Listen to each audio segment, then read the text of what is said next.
أعوذ بالله من الشيطان الرجيم قال رب اشرح لي صدري ويسر لي أمري واحلل عقدة من লিসানি ইয়াফকাহু কওলি।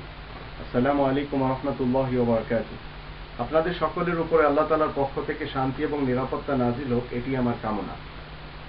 একটি প্রশ্ন হলো, মুখোশের আড়ালে শয়তান মানুষের কর্ম সম্পর্কে আল কোরআন কি বলছে? মুখোশের আড়ালে কিছু শয়তান মানুষ এই পৃথিবীতে রয়েছে, তাদের কর্ম সম্পর্কে আমরা কোরআন থেকে কিভাবে জানব?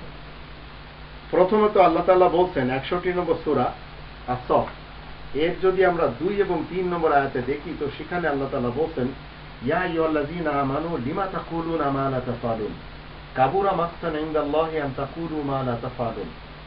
অনুবাদ হলো যে তোমরা যারা ঈমান এনেছো শোনো, তোমরা লিমা তাকুলুন, কেন এমন সব কথা বলে বেড়াচ্ছ, এমন সব কথা তোমরা প্রচার করে যাচ্ছ, মা লা তাফআলুন, যেগুলি তোমরা করছো না।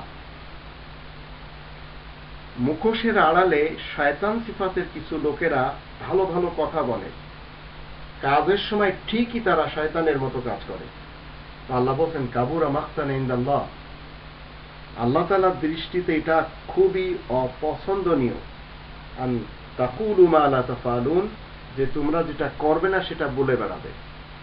দেখবেন অনেক নেতাদের নেত্রীদের দেখা যায় তারা সমাজের সামনে বলছে যে আমাদেরকে যদি ভোট দেন বা আমরা যদি ক্ষমতায় আসি তাহলে আমরা দেশকে মদিনার সনদে চালাবো, আমরা দেশকে কোরআনের ন্যায় গঠন করব, আমরা মানব কল্যাণের যত কাজ আছে সব করব। এটি হচ্ছে তাদের সেই স্থানগুলি পাওয়ার পূর্বেকার কথা। কিন্তু যখন তারা ঠিক সেই গদিতে বসে যায় তখন তাদের ব্রেনের মধ্যেও থাকে না যে আমরা এই ধরনের কথা বলেছিলাম, এবং ক্রিটিসাইজ করে।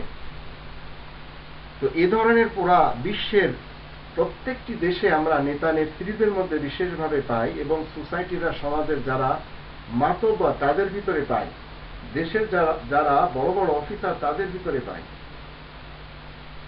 জনসাধারণকে ঠক দেওয়ার জন্য, তাদেরকে ঠকানোর জন্য যত ধরনের ধাপ্পাবাজি করা দরকার এবং যত ধরনের যোগচুরি করা দরকার তারা করে তখনই যখন তারা ক্ষমতায় আসে। এর পূর্বে তো একজন জনগণ, একজন মেম্বার বা একজন চেয়ারম্যান বা একজন এমপি, সে ইলেকশনের পূর্বে তো সাধারণ মানুষ থাকে, কিন্তু যখন সাধারণ মানুষেরা তাকে সাপোর্ট করে আর সে যখন সংসদে চলে যায় তখন সে ওই লোকগুলির সাথে কৃত ওয়াদাগুলি ভুলে যায়। বিধায় কোরআনের দৃষ্টিতে এই দুটি আয়াত আমাদের সামনে রয়েছে, আমরা এই আয়াত দুটির মাধ্যম দিয়ে জানবো তারা আল্লাহ তাআলার দৃষ্টিতে খুবই ভয়ানক লোক, নিকৃষ্ট প্রাণী। তারা মুখোশের আড়ালে তারা মানুষ রূপে শয়তান। তো আল্লাহ তাআলা এদের থেকে আমাদের অন্তত বাঁচার তৌফিক দান করুন। আর আগামীতে আমাদের সামনে কেউ যদি এ ধরনের কথা বলে তো আপনাকে এবং আমাকে যাচাই করতে হবে যে সত্যি সে উপযুক্ত। যদি উপযুক্ত হয় আপনি তাদেরকে আপনাদের রাহবার হিসেবে চয়ন করে নিন। ঠিক এইভাবে ধর্মজগতেও যারা কোরআনের বাহিরে বিভিন্ন গ্রন্থের মাধ্যম দিয়ে আপনাকে একত্রিত করছে, মনে রাখবেন মুখোশের আড়ালে এরা শয়তান। এদের কর্ম থেকে, এদের কাণ্ড থেকে দূরে থাকতে হবে, আর এদেরকে চিনতে হবে কোরআনের 61 নম্বর সূরা আস-সফ এর 2 এবং 3 নম্বর আয়াতের দৃষ্টিতে। তা না হলে অনেক বড় বিপদে আমাদের পড়তে হবে।